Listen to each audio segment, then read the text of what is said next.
ஹாய்ங்க, எல்லாம் என்ன பண்ணுறீங்க? சாப்பிட்டீங்களா? எப்படி இருக்கீங்க?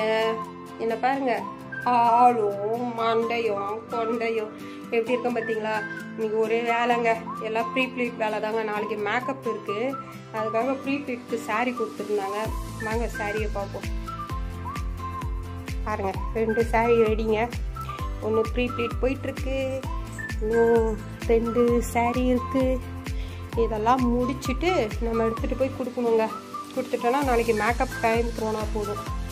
இன்னைக்கு இதுதான் ஒர்க்கு, இன்னைக்கு அவ்வளோ ஒர்க்கு இதுதான். இப்படியே போயிடும் போல இருக்குங்க. இது போக இன்னும் 2 சாரீ தரேன்னு இருக்காங்க. இப்படியே சாரியெல்லாம் முடிச்சுட்டு எடுத்துகிட்டு போய் கொடுத்துட்டோன்னா நாளைக்கு ஸ்ட்ரெயிட்டாக மேக்கப் போய் பண்ண வேண்டியது தான். அதுதாங்க, ப்ரீ ப்ளீட் பண்ணிட்டோன்னா வேலை முடிஞ்சிச்சுங்க. இன்றைக்கி நாள் இப்படியே போயிடும் தெரிஞ்சு போச்சுங்க. என்னோட நாள் இப்படி தாங்க போகுது. அது போக வந்து நம்ம ப்ரீ ப்ளீட்டும் பண்ணித்தரோம். நம்மளோட ப்ரீ ப்ளீட் பண்ணித்தர கூடிய ப்ரைஸ் வந்து 300ங்க. இதுவே 5 பண்ணிங்கன்னா ஒரு ப்ரீ ப்ளீட் வந்து ஃப்ரீயாக பண்ணி தரலாம். கான்டாக்ட் நம்பர் தரேன், வேணுன்றவங்க கண்டிப்பாக கான்டாக்ட் பண்ணுங்கள். Thank you friends.